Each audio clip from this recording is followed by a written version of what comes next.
আসসালামু আলাইকুম। আপনারা সবাই কেমন আছেন? আশা করি সবাই ভালো আছেন, যে যেখানে আছেন সুস্থ আছেন। আমরা আলহামদুলিল্লাহ ভালো আছি। চলে আসছি নতুন একটি ব্লগে, যে আজকে রান্না করব ইলিশ মাছ দিয়ে, তারপর ওই যে মূলা, তারপর গাজর, আলু নিলাম এখানে, আর এখানে পেঁয়াজ, টমেটো, কাঁচামরিচ, ধন্যবাদ কেটে নিলাম। এখন রান্নাটা বসিয়ে দিব।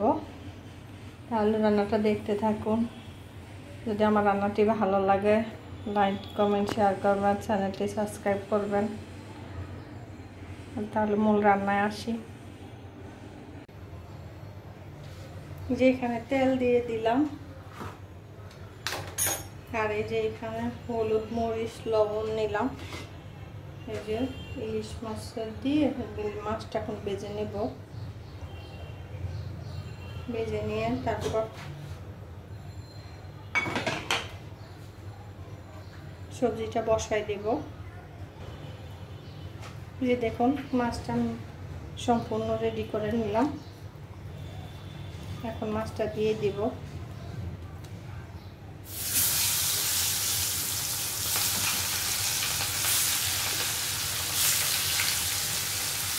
এভাবে আমরা আপনারা বেজেও রান্না করতে পারেন।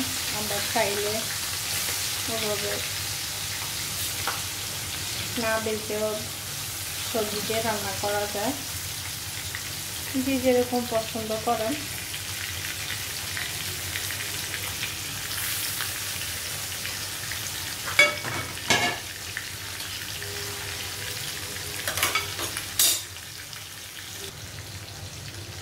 এখন মাছটা আমি ওই চুলায় দিয়ে তারপরে সবজিটা বসাই দিব।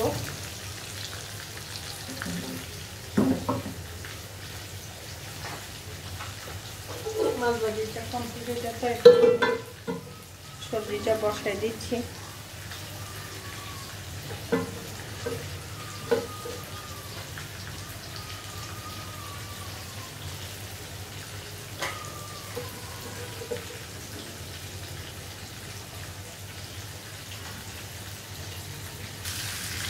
এই যে আমার মাছটা ভাজা হয়ে গেল।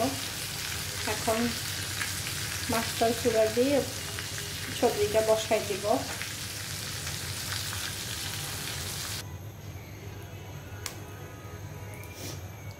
এখানে তেল দিয়ে দিলাম, আর এই যে সবজিটাতে কেটে নিচ্ছি। এখন এখান থেকে পেঁয়াজ দিয়ে দিব।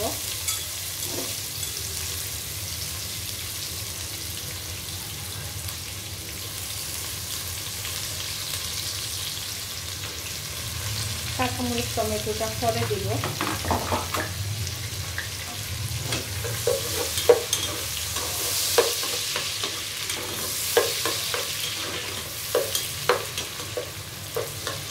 এখন পেঁয়াজটাকে একটু ভাজা ভাজা করে এখানে রসুন দেব।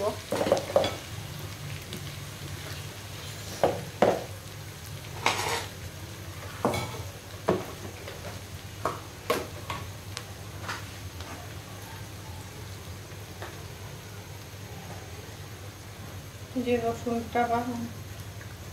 বাটা 1 টেবিল চামচ দিবেন।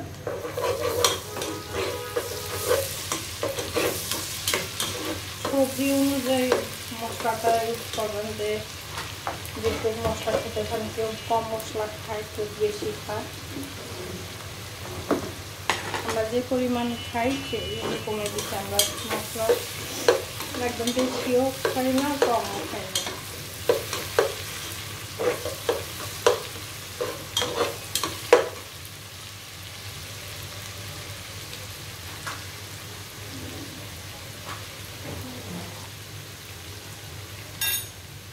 এখন দিয়ে দিব এই যে এখানে এটা নিলাম। এই যে এইটা মরিচের গুঁড়া, লবণ, হলুদ, ধনিয়া গুঁড়া, জিরার গুঁড়া, যে 1 টেবিল স্পুন করে নিলাম। আর একটা 1/2 টেবিল স্পুন জিরার গুঁড়া নিলাম। যেটা এখন দিয়ে দিচ্ছি।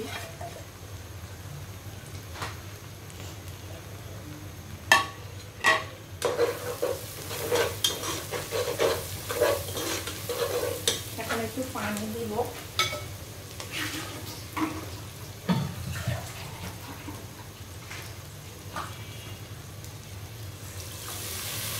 একটু পানি দিয়ে দিলাম পরিমাণ মতো।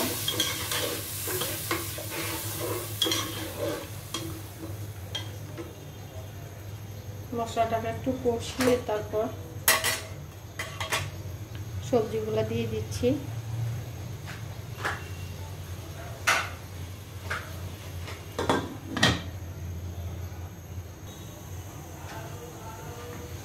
এই যে মশলাটা আমার কষানো হয়ে গেল, মশলাটা কষিয়ে নিলাম। এখন সবজিটা দিয়ে দিচ্ছি।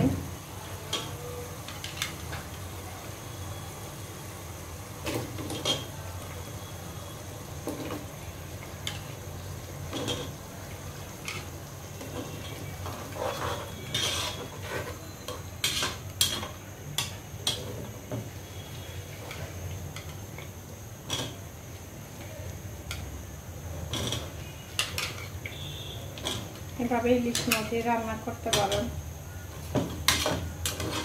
এভাবে সবজি রান্না করলে সবাই খেতে পছন্দ করবে।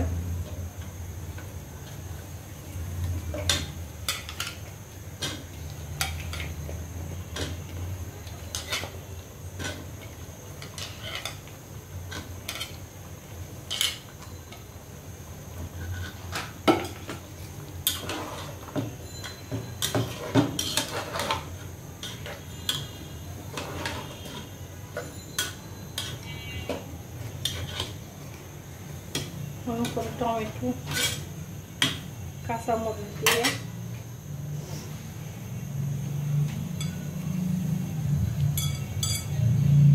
টমেটো কাঁচামরিচটা দিয়ে দিচ্ছি।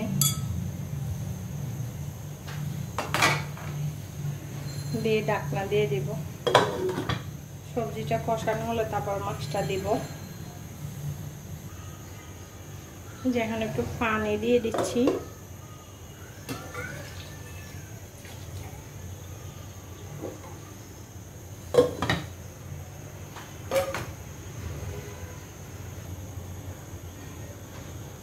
সবজিটা কেমন হলো দেখেন।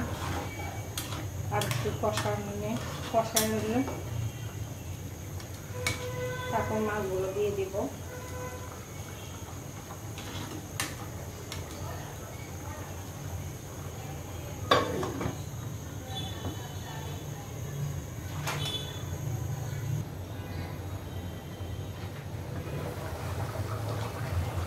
যেমন সবজিটা একদম পুরো সিদ্ধ হয়ে গেল। এখন মাছগুলো দিয়ে দিচ্ছি।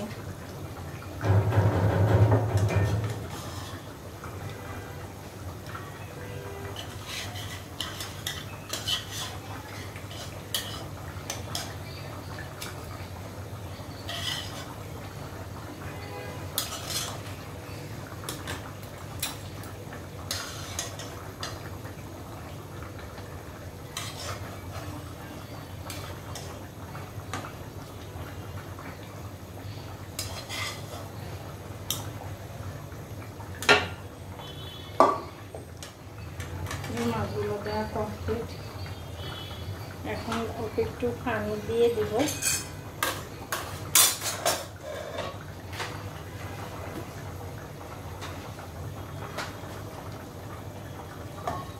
আর একটু পানি দিয়ে দিলাম। দিয়ে ঢাকনা দিয়ে দিচ্ছি।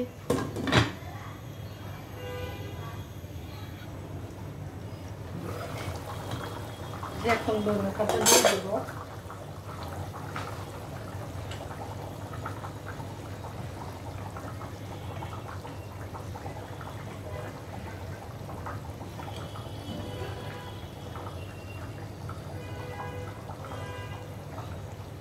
ধনে পাতাটা দিলে আলাদা একটা স্মেল আসে, দেখতেও সুন্দর লাগে, খেতেও ভালো লাগে। যে আমার রান্নাটা কমপ্লিট। রান্নাটা কেমন হলো অবশ্যই কমেন্ট বক্সে জানাবেন।